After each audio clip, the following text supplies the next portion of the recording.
할렐루야. 엊그저께 2023년도가 된 것 같은데 벌써 한 달이 지났습니다. 아직도요 2022라는 표현이 훨씬 익숙합니다. 제가 뭔가 실수를 한 것 같아서 이렇게 찾아보니까 제가 성도들한테 하루에 한 번씩 보내는 일일 묵상, 그 날짜를 2023년도로 하지 않고 한 사나흘을 2022년도로 실수로 이렇게 타자를 쳐서 그렇게 이제 보내드린 적도 있더라고요. 그 정도로 2023년도가 됐다는 게 좀 적응이 안 되고 얼떨떨합니다. 그래 이제 원래 진짜 새해는 구정부터야, 설날부터야, 그렇게 생각을 했는데 설날이 지난 지도 일주일이 넘었습니다. 그리고서 아차하는 사이에 1월달이 다 가버렸어요. 오늘이 2월 1일입니다. 그야말로 이거 어떡하지? 눈 깜짝할 사이에 한 달이 지나가 버렸네. 아무것도 해놓은 것도 없는데, 기도도 별로 못한 것 같고 전도도 못했고, 뭐 대단히 무슨 성경을 많이 읽었거나 무슨 엄청난 뭘 한 게 없는데, 그냥 아무것도 한 게 없는데 한 달이 지나간 것 같아서 아차 싶었습니다. 누구한테 얘기는 안 했지만 저 스스로 뭐라 그럴까요? 양심에 찔렸다 그럴까요? 뜨끔했다고 할까요?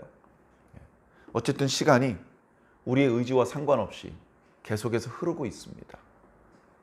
우리가 어떤 때는 시간이 좀 빨리 흘러갔으면 하고 바랄 때가 있고, 어떨 때는 시간이 느리게 흘렀으면 또는 멈추어졌으면 그럴 때가 있는데, 우리의 바람대로 안 되죠.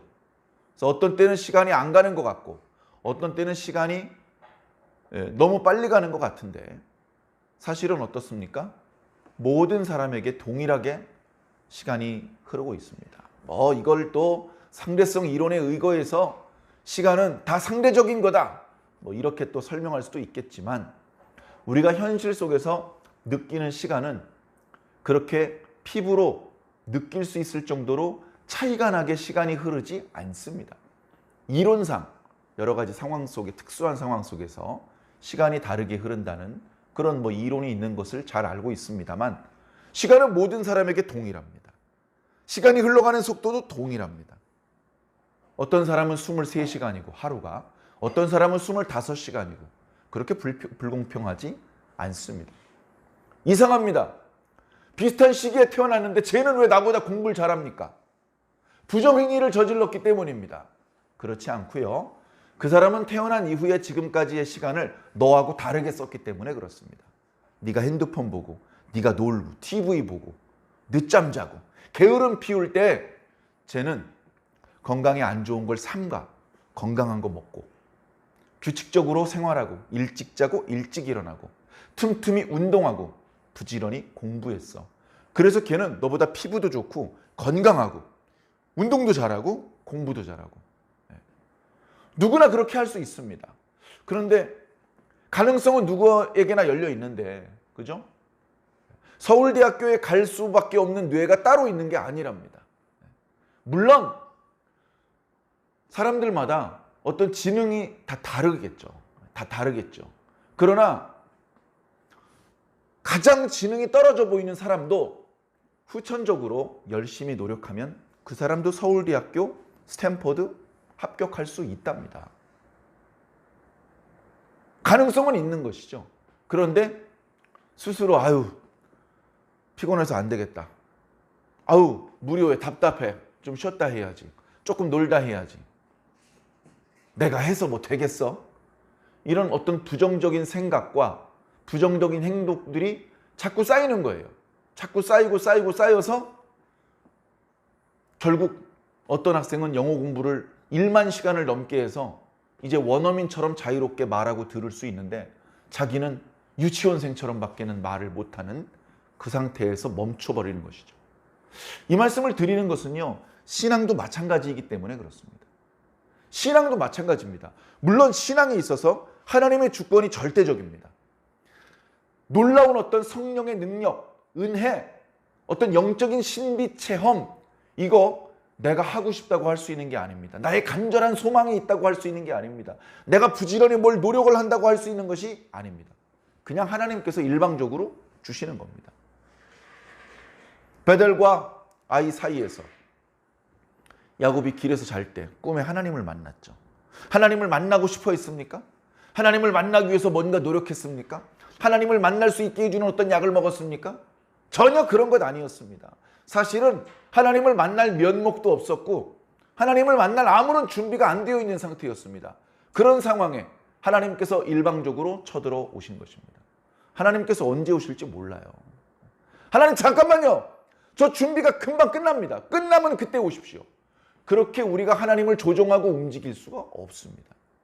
우리의 상태에 하나님이 맞춰주셔야 되는 것이 아니고 하나님의 상태에 우리가 맞춰드려야 하는 것입니다. 그렇게 하나님의 주권이 탁월하지만 그런 특별한 은혜를 입게 되는 그런 하나님의 종들이 물론 따로 있지만 그렇지 않은 우리 보통 신앙인들은 어떻습니까? 어떤 사람은 한두 마디 기도하면 다 이루어지고 어떤 사람은 밤새 기도하고 굶어가면서 기도하고 눈물을 흘리면서 기도해봤자 안 되고 그렇습니까? 만약에 그런 거라면 누가 열심히 기도하겠습니까? 난 해봤자 안 된다. 그런 생각을 하면 끝인데. 누구든지 성경 열심히 읽으면요. 하나님께서 그렇게 하지 않는 사람보다 훨씬 더 많은 깨달음을 주십니다. 누구든지 열심히 기도하면, 날마다 기도하면 그렇게 하지 않은 사람보다 더 깊은 은혜를 체험하게 하시고 더 많은 은혜를 경험할 수 있도록 해주십니다. 에이, 기도했는데 안 되는데요? 정말 기도했는데 안 되는 사람 만나본 적 있습니까? 기도했는데도 안 된다. 은혜가 안 된다. 전 그런 사람 아직 못 만나봤습니다. 괜히 자기가 기도를 안 해봤기 때문에 해봐도 아마 안 될 거야. 이런 부정적인 생각을 혹시 우리가 하고 있는 것은 아닐까요? 성경 읽어봤자 소용없어. 기도해봤자 어차피 난 안 돼. 난 이미 늦었어. 이제 기도 시작해서 언제 기도해? 그런 마음을 마귀가 줍니다. 속지 않으시기 바랍니다. 100일을 기도해야 돼요. 100일. 응답이 언제 올 것 같습니까? 100일 기도를 채워지면 101번째 되는 날 하나님께서 응답을 주십니까? 왜 첫 번째 날 하나님께서 응답 주시면 안 됩니까? 왜 우리 마음대로 하나님은 첫 번째 날 응답 주고 싶으신데 못하게 합니까? 그런 거 아니잖아요. 아우, 지금부터 기도해서 언제 1000일을 채워? 1000일 채워지기 전에도 이루어질 수 있습니다. 그런 걸 걱정하면서 기도를 시작도 하지 않는 사람들은 진정한 신앙인인지 곰곰이 생각해 볼 필요가 있습니다. 저도 부족합니다. 여러분들도 부족합니다.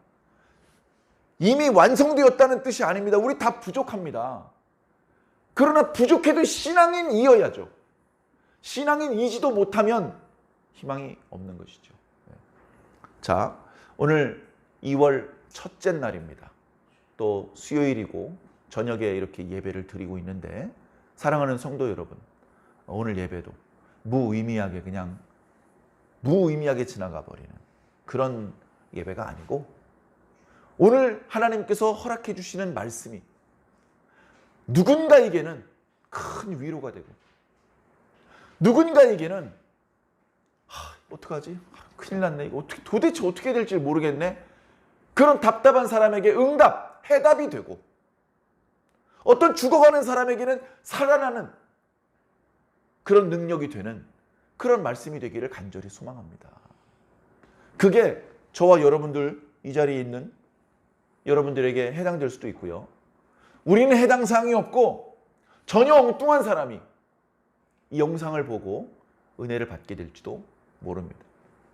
사랑하는 성도 여러분, 그러니 마음을 착하게 먹고 마음의 문을 열고 하나님께서 말씀하실 때 들으시기 바랍니다.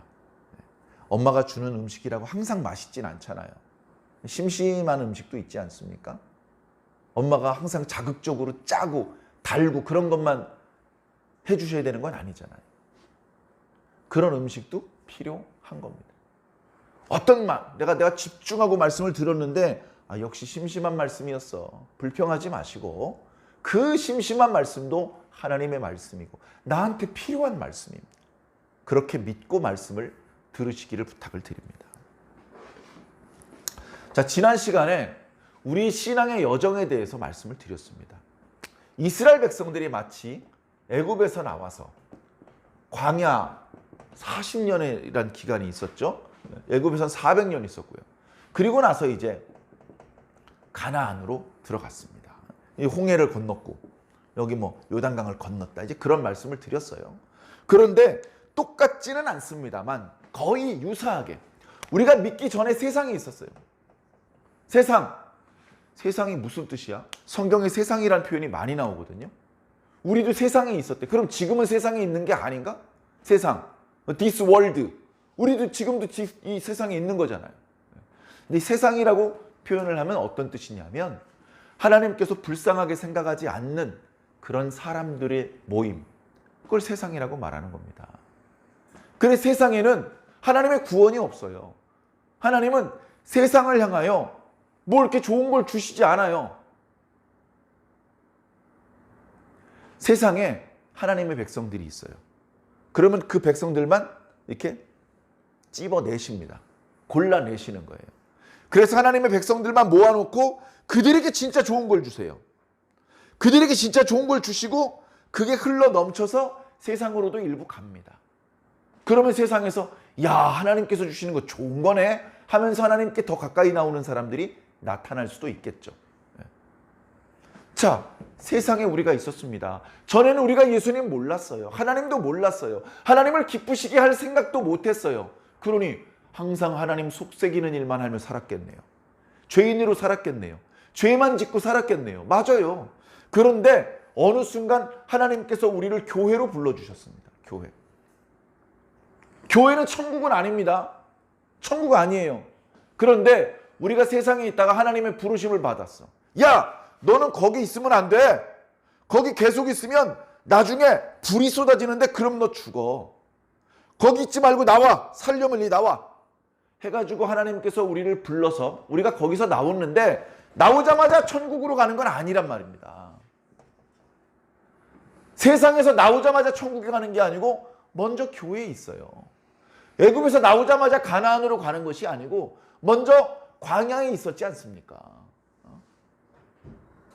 광야의 기간이 처음부터 40년은 어쩌면 아니었을 것입니다. 처음에는 불과 1년 남짓이었을 것입니다. 애굽에서 나와서 시내산에 도착할 때까지가 대략 한 달 정도 걸렸습니다. 거기서부터 하나님께 계명을 받았고 우여곡절이 있었죠. 금송아지도 만들고 그 위기를 넘어가서 하나님께서 분노를 참으시고 용서하시고 다시 기회를 주셔서 계속해서 율법의 말씀을 주셨습니다. 그 율법의 말씀은 성막을 지으라는 것입니다. 하나님께서 주시고 싶은 말씀이 많고 이스라엘 백성들이 해야 될 일, 배워야 될 일 너무너무나 많은데 가장 우선되는 것은 성막을 만드는 것입니다. 성막을 만들 때 단순히 천을 짜가지고 천막 큰 거 하나 만든다 그런 의미가 아니고 제일 핵심적인 것은 언약궤를 만드는 것이었습니다. 언약궤와 함께 성막의 중요한 기구인 순금 등잔대와 떡상과 분향단과 번제단과 물두멍과 기타 여러 기구들을 하나님께서 만들도록 하셨습니다. 그 모든 것들이 다 필요했습니다. 근데 그걸로도 부족했습니다. 그 모든 것들은 이스라엘 백성들이 하나님께 제사를 드릴 수 있도록 하는데 필요한 것들이었습니다. 모든 기구들이 준비되었는데 제사장이 준비가 안 되면 어떻게 하나님께 제사를 드립니까? 그래 하나님께서는 제사의 직분을 만드셨습니다. 아론을 이스라엘의 초대 대제사장이 되게 하셨고 그의 4명의 아들을 대제사장을 돕는 작은 제사장들이 되게 하셨습니다. 물론 아론의 아들 4명 중에 첫째 아들과 둘째 아들은 하나님께서 금하신 불로 분향을 드리려다가 하나님의 진노를 사서 구름 기둥으로부터 불이 튀어나와서 그 불에 맞아 죽었습니다. 큰 두려움이 임했습니다. 자기 아들이 죽었습니다. 자기 형들이 죽었습니다. 그러나 울면 안 됐습니다. 시체를 만지면 안 됐습니다. 다른 친족들이 와서 그 시신을 수습해 갔고 아론과 그의 셋째 아들과 넷째 아들은 눈물을 참아가며 진정한 하나님의 제사장이 될 수 있는 준비를 이어나갔습니다. 그렇게 할 정도로 하나님께서는 이스라엘 백성들을 사랑하셨고 그렇기 때문에 그들에게 성막, 언약궤를 비롯한 여러 기구들과 제사장과 제사장의 의복들을 준비하셨습니다. 그렇게 해서 성막이 하나님께 봉헌되었을 때 성령이 충만한 것을 구름이 성막을 뒤덮은 모습으로 보여주셨고 또 제사장이 하나님 앞에 위임되었을 때 하나님께서 기뻐하시며 그 제사를 하나님께서 받아주셨습니다. 그 제사를 얼마나 하나님께서 좋아하셨는지 번제단의 불을 하나님께서 직접 붙여주셨습니다. 하늘에서 불이 떨어지는 것을 우리는 엘리야 선지자 때만 있었던 일인 줄로 생각을 하는데 다윗이 하나님 앞에 제사를 드릴 때도 하늘에서 불이 떨어졌었고 그리고 처음 하나님 앞에 번제를 드릴 때도 하나님께서 그 번제단의 불을 직접 붙여주셨습니다. 그래, 불이면 다 똑같은 불 같은데 이스라엘 사람들은 하나님께서 직접 붙여주신 그 불을 소중하게 생각했습니다. 물론 그 이후에 계속해서 그 불이 유지되도록 땔감을 공급하고 재를 치우고 불씨를 관리하는 책임이 제사장들에게 있었지만 어쨌든 이 불이 처음 시작된 것은 하나님께로부터 시작된 것이야. 그렇기 때문에 성소에 들어가서 분향단에서 분향을 할 때는 다른 불로 쓰면 안 돼. 하나님께서 붙여주셨던 제단의 불로 거기서 불씨를 가지고 와서 분향을 해야 하나님께서 기뻐 받으셔. 그런 하나님께 대한 애틋한 마음이 싹트기 시작을 했던 것이죠. 하나님과 이스라엘 백성들과의 관계가 중요했던 것입니다. 하나님과 이스라엘 백성들과의 관계, 그것이 맺어지니까 그 관계를 타고서 이제 하나님의 축복이 공급이 되는 것입니다. 마치 저기 상수원, 강을 막아서 댐을 쌓고 큰 물을 가두어 놓고 거기서 물을 공급받아서 그 물을 정수시켜서 도시로 공급해 줍니다. 그렇게 상수도를 공급해 주는데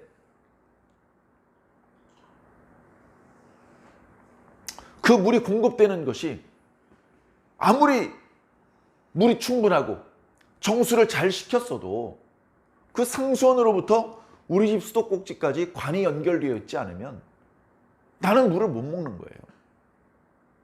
하나님께 아무리 큰 축복과 은혜의 덩어리가 있어도 하나님하고 나하고 연결된 관이 없으면 한 방울도 경험할 수가 없는 것입니다. 그런데 성막, 제사, 하나님께서 허락하신 방법을 통해서 하나님의 백성들이 하나님께 다가갔을 때 하나님께서는 축복의 문을 열어주셨습니다. 그들의 죄도 용서해 주시고 그들 가운데 돌고 있는 질병도 중단시켜 주시고 외부로부터 위험이 다가오는 것을 막아주시고 이스라엘 백성들을 까닭없이 미워하는 사람들을 멸망하게 하시고 이스라엘 백성들이 배고프면 먹을 걸 공급해 주시고 하나님께서 정말 혼자 힘으로 아무것도 할 수 없는 젖먹이 어린아이들을 돌보는 엄마처럼 아빠처럼 이스라엘 백성들을 광야에서 끔찍하게 돌보셨던 거예요. 광야에서. 그들이 가데스 바네아에서 범죄하였기 때문에 광야 생활은 1년 남짓, 길어야 1년 반 정도로 끝났어야 되는데 그것이 40년으로 길어질 수밖에 없었죠. 자, 그런데 그 40년은 사실은 이스라엘 백성들한테는 하나님의 심판을 당하는 기간이었습니다. 가데스 바네아에서 하나님을 배반하다시피 범죄를 저질렀던 이스라엘 백성들이 결국 가나안 땅으로 들어가지 못하고 광야를 뱅뱅뱅 돌다가 거기서 다 죽을 때까지 40년을 지체하셨어요. 그러니까 그 기간에 어떤 의미가 있는 것이 아니라 범죄에 가담했던 사람들을 다 죽이는 데 목적이 있었던 기간이었습니다. 그러나 죽는 사람은 죽을지라도 범죄해서 하나님께 멸망을 당할 사람은 멸망을 당할지라도 하나님께서 또 다른 사람들은 불쌍히 여겨주셨습니다. 또 다른 사람들에게는 가나안 땅에 들어갈 수 있는 기회를 하나님께서 허락해 주셨다는 겁니다.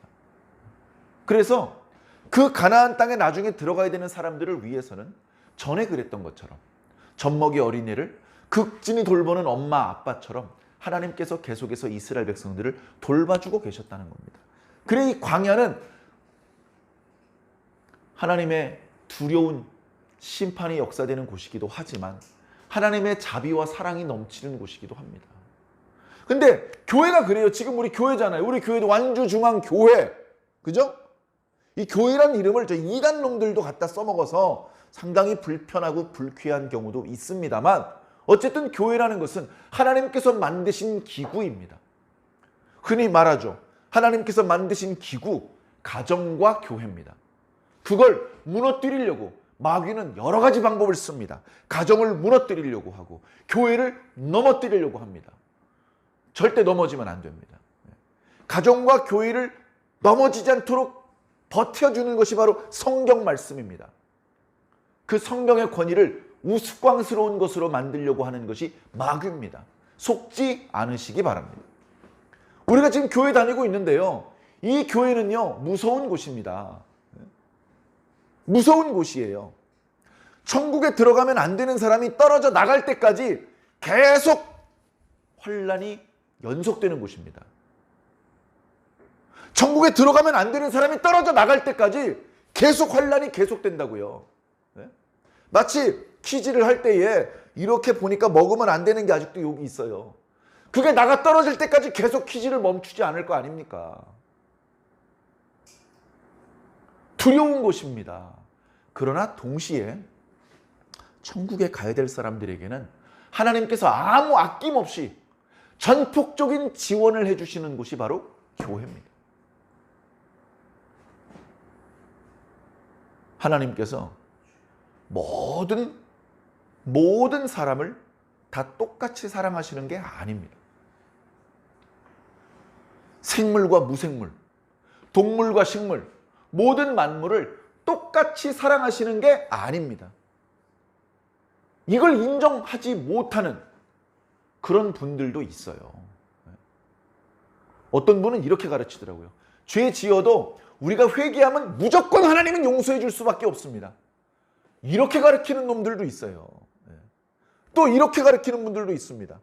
마지막 순간에 우리가 하나님 앞에 선다는 거예요. 우리가 하나님 앞에 서고 과거에 죽었던 사람도 다 다시 깨어나가지고 하나님 앞에 서는데 맨 마지막 순간에 하나님께서 모든 죄인들의 죄를 용서하신다는 겁니다. 그래서 모든 인류가 다 구원받는데요. 그러면 좋아가지고 아멘 하는 사람들도 많이 있습니다. 속지 않아야 돼요. 속지 않아야 돼요. 하나님께서 절대 모든 사람들을 다 구원하시는 것이 아닙니다. 모든 사람들을 다 똑같이 사랑하시는 것도 아닙니다. 물론 우리는 몰라요. 우리가 감히 하나님처럼 되려고 하면 안 됩니다. 천국에 갈 사람과 그렇지 않을 사람을 내가 결정하려고 하고 내가 판단하려고 하고 넌 내 보니까 천국에 못 갈 놈이야. 내 멋대로 판단을 하고서 그 사람을 함부로 합니다. 넌 내가 보니까 천국 갈 놈이네. 잘해줄게. 그걸 왜 네가 판단하냐? 하나님께서 그 사실은 누가 천국에 갈지 누가 천국에 가지 못할지는 끝끝내 아무한테도 말씀하지 않으신다고 하셨습니다. 몰라요. 그러니 어리석게 교만한 그런 생각을 품지 마시고, 그러나 분명한 것은 모든 사람이 다 천국에 가는 것은 절대 아니라는 것입니다. 그래 무서운 곳이에요. 모든 사람이 가나안에서 사는 것이 아닙니다. 애굽 사람들은 못 들어가요. 가나안 이스라엘 사람들 나왔죠? 그럼 이스라엘 사람들은 다 들어가느냐? 아니요. 이스라엘 사람도 다 못 들어가요. 여러분, 모세도 못 들어갔습니다. 누가 하나님 앞에 그 나라에 들어갈 보장이 있습니까? 누가? 하나님의 절대 주권이죠. 절대 주권. 오늘날도 마찬가지입니다. 현재 교회 다니는 사람들이 다 천국에 들어간다. 그렇지 않을 수도 있어요. 현재 교회 다니고 있는 사람들 중에서 언젠가 교회를 떠날 사람들도 있고 지금 현재는 교회 안 다니고 있지만 나중에 들어올 사람도 있습니다. 나중에 들어온 사람 중에서도 상당히 늦게 들어왔지만 천국에 가는 사람이 있습니다. 그래도 교회 10년은 다닌 사람이 천국 가는 거지 5년밖에 안 된 사람도 어떻게 천국에 가? 갈 수 있습니다. 그건 우리가 정하는 것이 아니고 주님께서 정하시는 것입니다. 자, 이런 우리 구원의 과정에 대한 말씀을 드렸어요. 이런 그림을 우리가 한순간도 잊어버리면 안 될 것입니다. 우리 지금 현재 어디 와 있습니까? 지금 현재 광야죠. 교회. 교회는 끊임없는 환란이 있는 곳입니다. 그리고 하나님의 백성들을 향한 하나님의 위로와 그리고 보호하시는 은혜도 넘치는 곳입니다. 여기서 유혹을 이기지 못하고 게으름 피우다가 책만 받고 야단 맞고 나중에 교회를 떠나버리는 그런 역할을 담당하지 마시고 계속해서 하나님의 사랑을 받고 불쌍히 여겨주시는 그런 은혜를 받고 잘못한 게 있으면 용서받는 은혜, 실수를 하면 고쳐주시는 손길을 경험하는 그런 사람들이 되기를 바랍니다. 저도요, 교회 다니면서 실수 많이 했어요. 성품이 지금도 완벽하지 못하지만 옛날에 더 성숙하지 못한 인격자였습니다.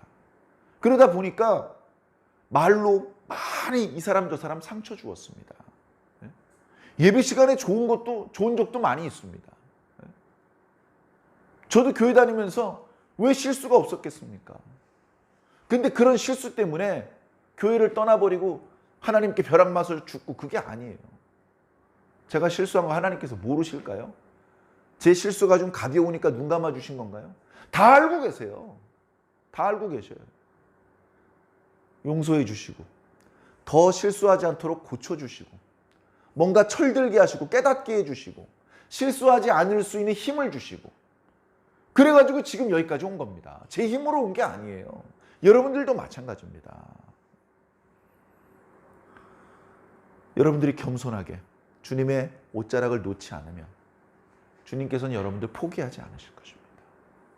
자, 오늘 말씀에 보면 이제 가나안 땅으로 넘어간 이스라엘 백성들의 이야기가 나옵니다.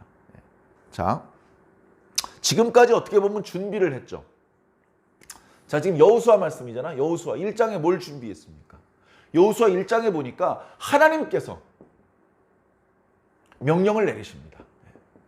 명령을 내리셔요. 여호수아야, 너는 이스라엘 백성들을 데리고 요단강을 건너 내가 너희 조상들에게 약속했던 이 땅을 차지하도록 해라. 간단해요. 그 명령이 일단 주어집니다. 근데 두렵지? 그러니까 넌 강하고 담대해라. 모세를 통해서 주었던 율법책의 말씀을 다 순종해라. 그러면 형통하리라. 그걸 계속 해주시는 거예요. 그 말씀을. 하나님의 명령이 주어졌습니다. 2장 정탐합니다. 정탐. 아무래도 요단강 건너서 제일 처음 공격해야 될 곳은 여리고거든요. 여리고. 정탐꾼 2사람을 보냅니다. 거기서 기생의 집에 들어갔다가 기생 라합의 고백을 듣고 기생 라합은 이제 하나님의 구원을 받기로 이렇게 약속이 되어 있는 상태예요. 아직은 라합은 지금 여리고성에 있고요. 정탐꾼들은 이제 이스라엘 진영에 있는 것이죠. 자, 그리고 3장과 4장에 요단강, 도하. 이제 이게 표현이 애매한데요. 요단강, 하. 같은 말인데 도하는 이제 강을 건넌다는 뜻이거든요. 도강 이렇게 표현할 수도 있을 것 같은데 보통 아무리 강이 작아도 강을 건너갈 땐 도하라는 표현을 쓰더라고요. 그래서 요단강 도하라고 한번 표현을 해봅니다. 3장에는 명령이 떨어지는 장면이에요. 하나님께서 여호수아에게 명령을 내리고 여호수아는 관리들을 통해서 그리고 본인이 직접 백성들에게 이야기를 합니다. 이야기를 하는데 제일 앞부분에 보니까요. 요단강 도하 전에 자, 요단강 도하를 하는데 여기 밑에다 쓸까요? 요단강 도하를 하기 전에 이제 요단강으로 이주를 해요. 시딤에서 요단강변으로 이주를 합니다. 먼 거리는 아니에요. 근데 이주를 합니다. 이주를 하고 거기서 3일을 기다려요. 3일을 기다리면서 뭘 해야 되느냐? 성결해야 돼. 성결. 자, 왜 성결해야 되는지 그때 3장 말씀을 우리가 은혜로 나누면서 충분히 말씀을 드렸습니다. 요단강을 건널 때 필요한 것은 많은 목재나 뗏목이나 그게 아니에요. 요단강을 건널 때 필요한 것은 하나님의 능력입니다. 이스라엘 백성들에게 필요한 건 하나님의 능력이에요. 그런데 그 능력을 이스라엘 백성들이 끌어다 쓰려면 성결해야 된단 말이에요. 이스라엘 백성들이 죄로 더러워져 있어. 아우 더러운 냄새 하면서 하나님께서 고개를 돌려버리시면 요단강 다 건너간 겁니다. 그러면 안 되니까 먼저 성결해야 돼요. 아무리 아브라함의 자손이라고 하더라도 이스라엘 백성들이 날마다 저지르는 죄들이 있어요. 어떡합니까? 요 3일만큼이라도 바짝 정신을 차리라는 거예요. 목욕하고 빨래하고 여자를 가까이 하지 말고 도둑질하고 욕하고 화내고 싸우고 그러지 말고 이 3일만큼이라도 온 백성이 집중해서 성결하자. 그리고서 여호수아가 말합니다. 제사장들은 언약궤를 어깨에 메고 요단강에 앞장서 들어가라. 맨 앞에 서 있던 제사장들의 발이 요단강에 잠기는 순간 요단강 갈라지고 거기서 마른 땅의 길이 나올 것이다. 그렇게 예고한 대로 하나님께서 역사해 주셨어요. 그래서 그날 이스라엘 백성들이 과거 모세를 우러러봤던 것처럼 여호수아를 우러러봤습니다. 하나님께서 말씀하신 것처럼 내가 오늘 너의 이름을 백성 가운데 크게 하시고 주변 민족들 사이에 유명하게 할 것이라고 하시더니 벌써 요단강 건너니까 여호수아의 소문이 저 지중해 변에 살고 있는 가나안 족속의 왕들의 귀에까지 들어갈 정도로 유명해져 버렸습니다. 아직 전투도 벌이지 않았는데. 그래 멀리 있는 이방인이 두려워하는 걸 떠나서 일단 이스라엘 백성들이 여호수아를 두려워하고 여호수아의 명령이라면 하나님께서 능력으로 역사해 주신다는 것을 경험했기 때문에 여호수아의 말에 절대 복종을 합니다. 그래 4장에 이제 다 건너오고서 강바닥에 있는 돌 12개를 가지고 나와서 길갈에다 쌓아놓고 기념돌을 세웠죠. 그리고 그 바깥에 있는 돌 12개는 제사장들이 서 있었던 곳 거기다가 쌓아서 또 기념을 하게 만들었습니다. 건너갔습니다. 자, 그리고 오늘 말씀이 5장이죠. 자, 오늘 5장에 여러 가지 말씀이 나옵니다. 자, 이미 건너왔어요. 건너왔기 때문에 지금 이미 가나안 땅입니다. 물론 가나안 땅을 막 엄청나게 차지한 것은 아니에요. 건너와서 그 건너온 일이 워낙 초자연적인 일이기 때문에 금세 소문이 퍼져가지고 그 주변에 있는 사람들이 기습을 할 생각을 못했습니다. 뒤에가 아니고 앞에 보니까 1절에 그 지역에 가나안 땅에 살고 있었던 사람들의 왕들이 소식을 듣고 그들의 마음이 녹았고 정신을 잃었다라고 표현하고 있습니다. 야, 이거 어떡하지? 소식을 듣자마자 왕들이 보좌에서 내려와서 땅바닥에 엉덩방아를 찍을 정도로 깜짝 놀랐다는 겁니다. 자, 그런 사이에 하나님께서 명령을 내립니다. 오늘 5장에 있었던 일입니다. 5장에 여러 가지 일이 나타납니다. 먼저 할례를 행하라. 할례를 행하라. 요즘 우리들이 쓰는 표현대로라면 포경수술을 하라는 거예요. 할례를 행하라. 이것은 하나님께서 아브라함에게 주셨던 계명이고 그것이 모세를 통해서 그 계명이 체계화되었을 때 거기에도 포함되어 있는 계명입니다. 당연히 모든 이스라엘 백성들이 지켜야 되는 계명이죠. 그런데 계명을 지킬 수 없었습니다. 오늘 말씀에 설명이 나오죠.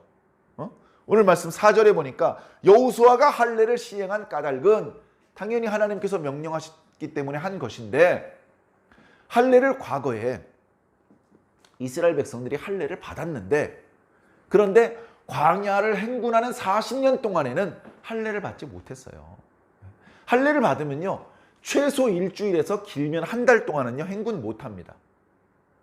행군 못해요. 아파가지고 어디 다닐 수가 없어요. 요즘엔 어때요? 항생제도 먹고 진통제도 먹어서 조금 빨리 일상에 복귀할 수 있죠. 과거에는요 그게 불가능해요. 꼬매는 것도 없고 그냥 저절로 디열될 때까지 저절로 이렇게 곪지 않고 저절로 이렇게 상처가 딱지가 날 때까지 그냥 기다리는 수밖에 없어요. 아무리 빨라도 일주일에서 2주일이 걸리고요. 한 달은 기다려야 일상생활을 할 수 있습니다. 지금 광야에 불기둥 구름기둥 움직이면 빨리 천막 걷어가지고 이동해야 되는데 그 중간에 할례 받으면 이동 못 하잖아요. 그러면 안 되니까 광야에 있는 동안에는 할례를 못 받았어요. 계명만 받았어요. 자, 그런데 거의 40년 가까이 할례를 받지 못하다가, 그죠? 할례를 과거에 받았던 사람들은요, 아까 말씀드렸던 것처럼 광야 40년 동안 이리저리 방황하는 과정에서 다 죽게 만드셨습니다.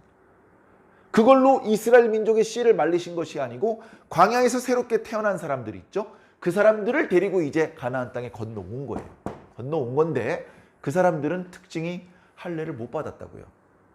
지금 할례를 안 받은 상태야. 그래서 여기 말씀이, 그래서 그들이 광야에서 할례를 받지 못해가지고 할례 없는 자가 되었다. 7절 뒷부분에 보니까 할례 없는 자가 되었다 이런 표현을 쓰고 있어요. 할례 없는 자라는 표현은 뭐냐? 당연히 할례를 받지 않은 사람을 뜻하는 건데 그 의미는 뭐냐 하면 하나님의 축복, 하나님의 언약과 무관한 자가 되었다라는 뜻입니다. 가나안 땅을 차지해야 돼요. 하나님께서 아브라함과 이삭과 야곱에게 약속하신 내용이에요.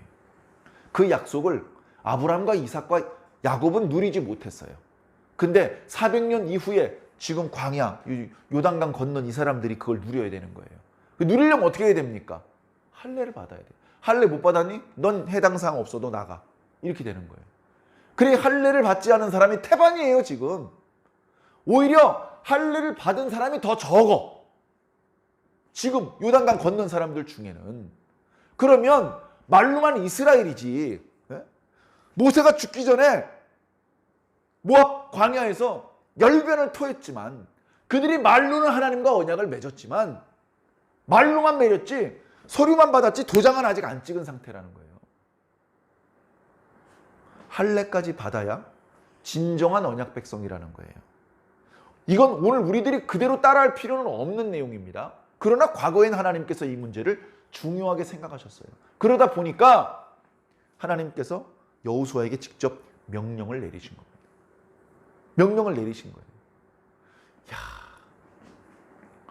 할례 받으면요, 아까 말씀드린 것처럼 행군 못한다고 말씀드렸죠. 농사도 못 짓고요, 운동 격렬한 거 못합니다. 자, 그럼 전쟁은 할 수 있을까요? 막 칼 들고 뛰어오니까 전쟁은 급하니까 할 수 있을까요? 못해요. 우리가 잘 아는 것처럼 과거 디나가 세켐성에서 세켐 성주의 아들에게 강간을 당했을 때 그때 힘이 없으니까 오케이, 너희들이 할례를 받는다면 우리가 서로 통혼도 하고 매매도 하다 할 수 있다. 그렇게 이제 얘기를 했었죠. 그래서 그 사람들이 야곱의 가족들이 가지고 있는 재산이 탐이 나가지고 할례를 허락해 줬어요. 그래서 그 성에 있는 남자들이 같은 날 할례를 받았다고요. 할례 받아본 사람은 알아요. 며칠쯤 지났을 때 가장 고통이 심한지. 3일쯤 지났을 때 고통이 가장 심하답니다.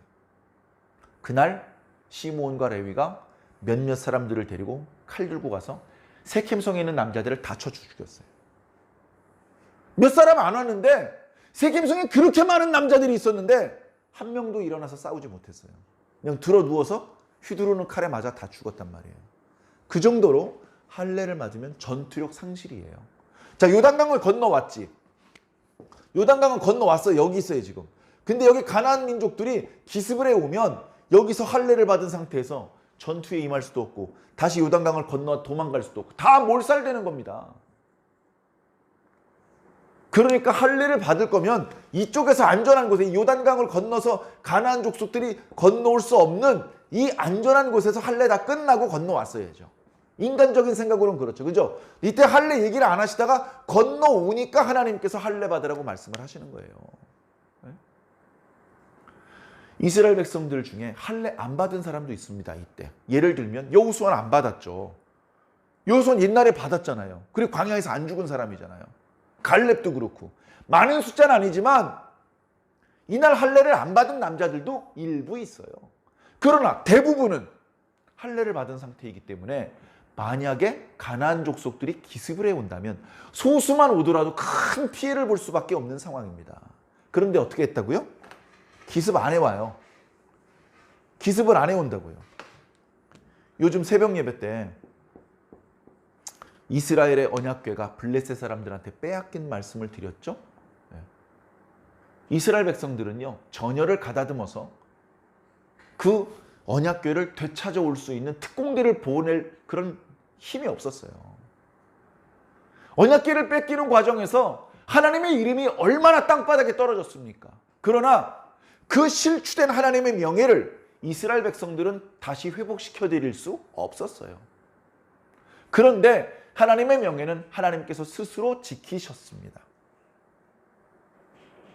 블레셋 사람들에게, 할례 받지 못한 이방인들에게 언약궤를 빼앗겼고, 그들이 함부로 만지고, 그리고 자기들의 그 우상 신전에다가 언약궤를 갖다 놓았지만 거기서 굴욕을 당하지 않으셨습니다. 그들이 제일 큰 신으로 떠받들고 있던 다곤 신이 언약궤 앞에 얼굴을 땅바닥에 대고 경배를 드릴 수밖에 없었고, 그 언약궤가 가는 곳마다 블레셋 사람들의 마을에 독한 종기가 전염되어서 사람들이 고통 속에 신음하고 더러 많은 사람들이 죽어 나갔습니다. 그러던 기간이 7개월이에요. 언약궤가 블레셋 땅에 있었던 7개월 내내 블레셋 사람들, 수없이 많은 사람들이 독한 종기 때문에 고통을 당하고 많은 사람들이 죽어나갔어요. 이스라엘과의 전투 가운데 죽었던 병사들보다 독한 종기에 고통하다가 죽어간 사람들이 더 많을 정도로, 그러다 보니 그 7개월 내내 종기 때문에 고생을 하다 보니 블레셋은 한 번 더 전열을 가다듬어서 이스라엘을 완전히 집어삼킬 수 없었어요. 어쩌면 지난번에 3만 명이 전사했던 전투 승리 이후에 곧바로 블레셋 병사들이 이스라엘 땅으로 들어갔다면 이스라엘 사람들은 전혀 저항을 하지 못한 채 자신들의 땅을 다 블레셋 사람들한테 빼앗기고 자신들의 소유물을 다 약탈당하고 심지어 해마다 조공을 바칠 수밖에 없는 굴욕적인 상태가 될 수도 있었는데, 그저 조그만한 괴짝 같은 것 하나가 블레셋 땅에 들어가더니 블레셋이 마비가 돼버렸어요. 이스라엘을 공격할 수 있는 여유가 없었어요. 야, 죽겠다. 야, 이거 일단 이거부터 다시 이스라엘 땅으로 돌려놓고 일단 우리부터 살자. 이렇게 마음을 먹을 수밖에 없도록 하나님께서 강하게 역사를 하셨던 것입니다. 마찬가지로 지금 이스라엘 백성들이 건너왔고 싸움에 임할 수 있을 것 같았던 장정들이 스스로 할례를 행함으로 전투를 수행할 수 없는 지경이 되었음에도 불구하고 가나안 땅 전체에 엄청난 두려움과 공포를 하나님께서 보내셔서 그 누구도 이스라엘 사람들을 공격하거나 심지어 염탐할 생각조차 할 수 없게 만들어 놓으신 것입니다. 놀라운 하나님의 능력이죠. 그러니 그 하나님을 믿고 지금 여기서 할례를 행하시면 안 됩니다. 왜 안 되느냐? 아니, 기습의 영물이 다 죽습니다. 하나님의 명령이다. 그런 거 두려워하지 말고 하나님께 순종해라. 순종했더니 하나님께서 지켜주시는 거예요. 이스라엘 병사들이 그대로 불침번을 쓰고 상당히 많은 수가 이스라엘 사람들의 진영 주변을 경계를 쓰는 것보다 하나님께서 두려움을 각 지방에 보내는 것이 훨씬 효과적입니다. 하나님께서 이스라엘 백성들보다 더 강하셔요. 훨씬 나아요. 자, 그렇게 하나님께서 할례를 명하셨습니다. 자, 할례를 받았느냐? 그럼 너희들 유월절에 참여할 자격이 있구나. 유월절에 계명을 주셨습니다. 근데요, 유월절의 계명을 제대로 준수한 적이 없어요. 원래는 어떻습니까? 매년 유월절에 계명을 지켜야 돼요. 매년. 맞죠? 매년 지켜야 된다고요. 자, 유월절 언제 지켰습니까? 최초의 유월절. 그건 절기를 지켰다고 할 수 없죠. 정말로 하나님의 천사가 오셔서 문인방과 설주의 어린 양의 피를 바른 집은 유월하시고, 그것이 발려져 있지 않은 애굽 사람의 집에는 그 천사가 들어가서 난지 처음 된 남자와 짐승 다 죽였잖아요. 그 일이 유월절이잖아요. 그 일이. 그래서 이스라엘 백성들이 이제 애굽에서 나와서 시내산에서 하나님의 계명을 받고, 그래서 그 계명을 받고 성막을 건축하고 그때가 거의 1년이 지나서 거기서 유월절을 처음으로 지킵니다. 그죠? 애굽에서 나온 지 1주년 된 거예요. 그 유월절 처음 지키죠? 그때 이후로 광야에서 계속 뺑뺑뺑 돌았어요. 계속 불기둥 구름기둥 움직임 따라다녀야 되는 거죠. 그러다 보니까 어떻습니까? 유월절을 거의 제대로 지키지 못했어요. 그리고 이 유월절은요, 어린아이와 노인들, 뭐 노인들은 그렇다 치고 여자들 참가할 수가 없고 각 가정의 가장들이 참가하는 거예요. 그걸 이제 이스라엘 남자들은 1년에 3번 나에게 너희 몸을 보이라, 이런 식으로 이제 표현을 하신 건데, 남녀 차별을 하는 것이 아니고 남녀노소가 다 모이면 공간적으로 협소하고 그런 문제가 있기 때문에 각 집안의 가장들이 그 가족들을 대표해서 참여하라는 그런 이제 의미로 말씀하신 것인데, 그 유월절을 정말 오랜만에 드린 거예요. 거기 할례 받지 않은 이스라엘 사람들 또는 이방인들 유월절에 참여할 수가 없습니다. 유월절은 매년 유대력으로 1월 14일 날 치르는 것입니다. 물론 율법에 문제가 있으면, 문제가 있을 수 있잖아요.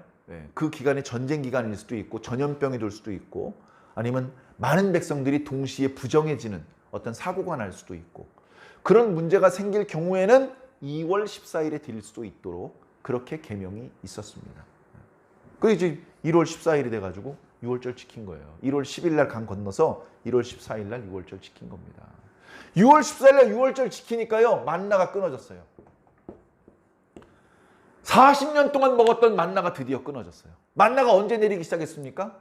애굽에서 가지고 나왔던 반죽, 막 반죽을 해가지고요, 반죽이 굳기 전에 대충 청겁에 싸가지고 어깨에다 둘러매고 나왔어요. 그래서 오면서 그거 조금씩 뜯어 먹고 구워 먹고 먹었어요. 그게 떨어졌어요. 어떡합니까? 만나를 주시는 거예요. 고기 달라고 하니까 메추리기를 주시는 거예요. 목마르다니까 반석을 갈라내서 물을 주시는 거예요. 광야는 이런 능력을 체험하는 곳입니다.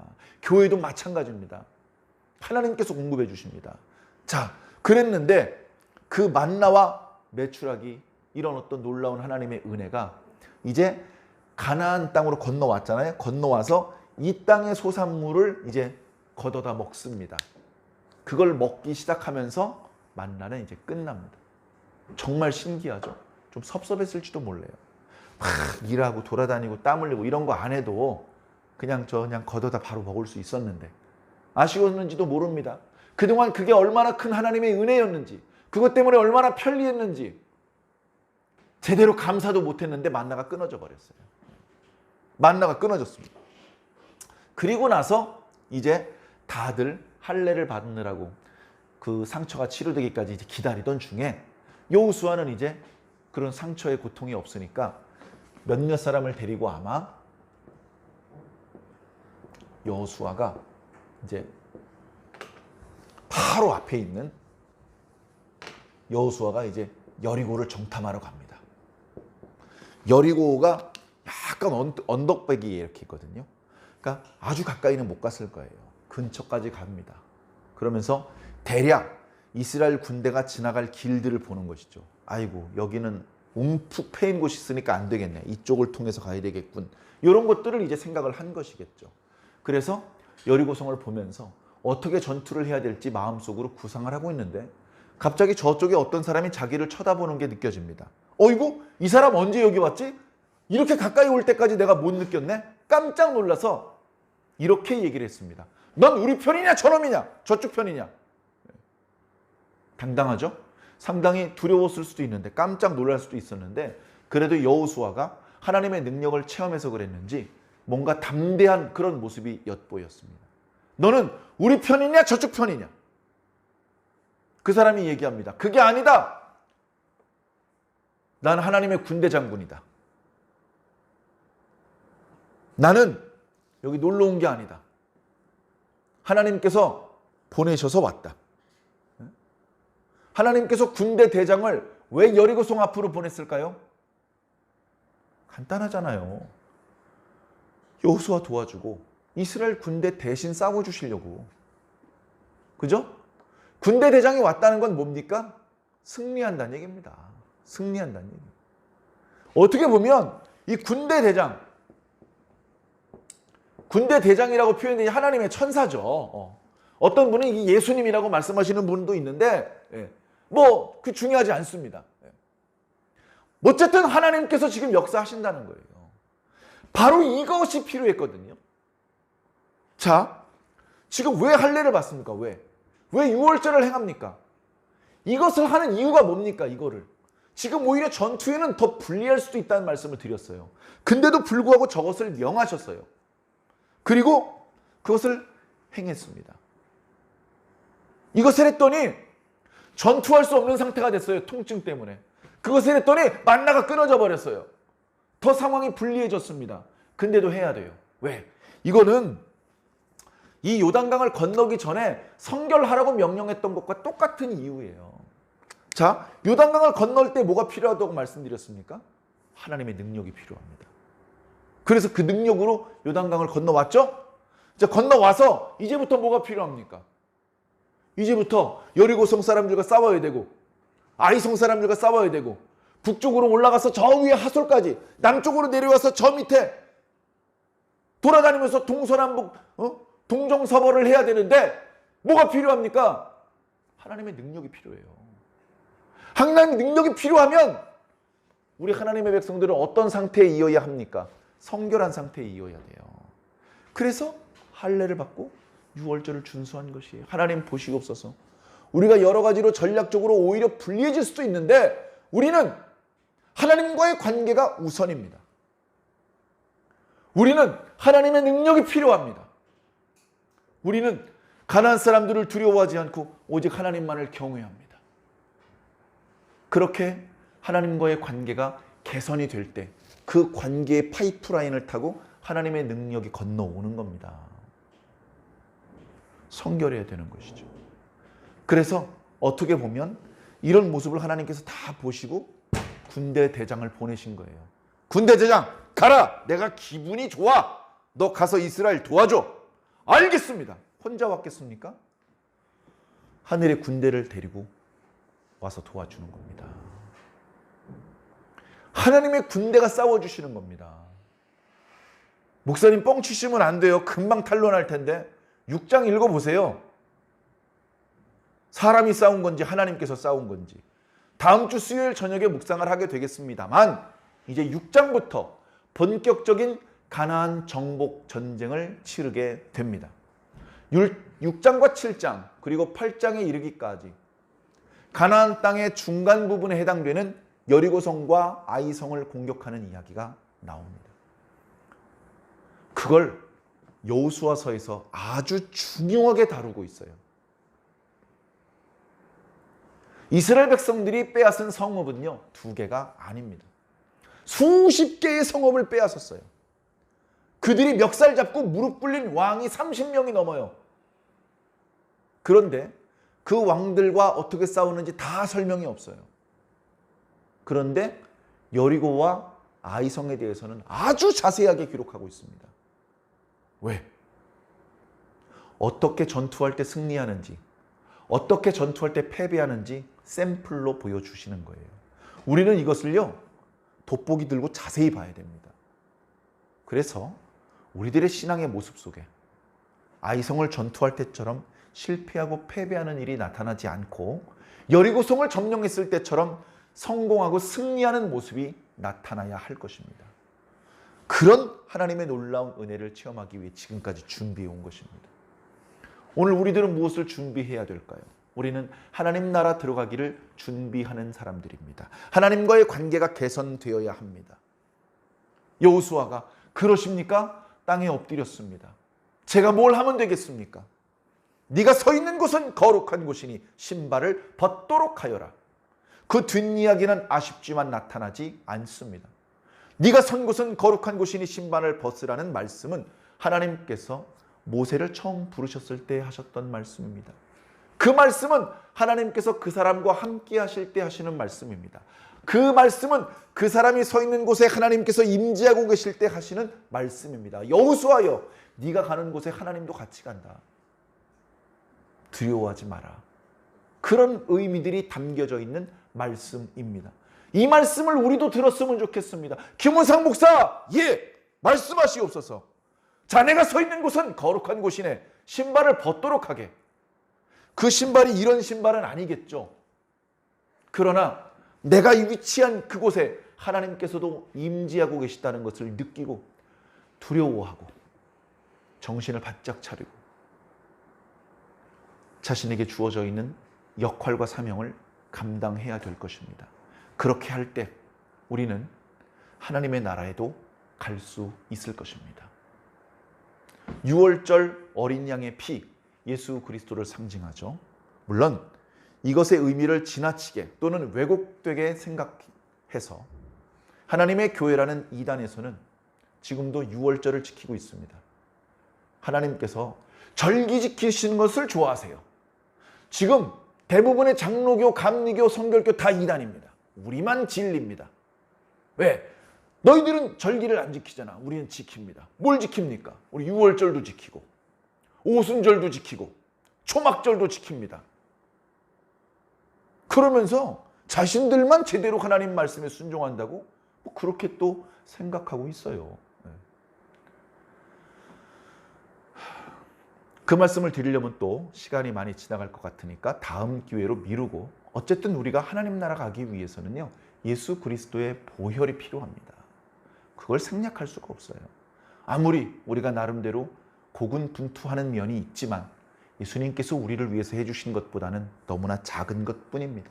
우리는 예수님 믿고 예수님 의지해서 하나님 나라 가는 것입니다. 사랑하는 성도 여러분, 계속해서 말씀과 함께 하나님의 백성의 길을 잘 걸어가셔서 기왕이면 조금 있다가 교회를 떠나가시는 분이 아니라 계속 여기서 하나님을 기쁘시게 하는, 그래서 결국 하나님 나라에 가서도 계속해서 그분을 기쁘시게 해드릴 수 있는 그런 저와 여러분들이 꼭 되시기를 예수님 이름으로 간절히 축원합니다.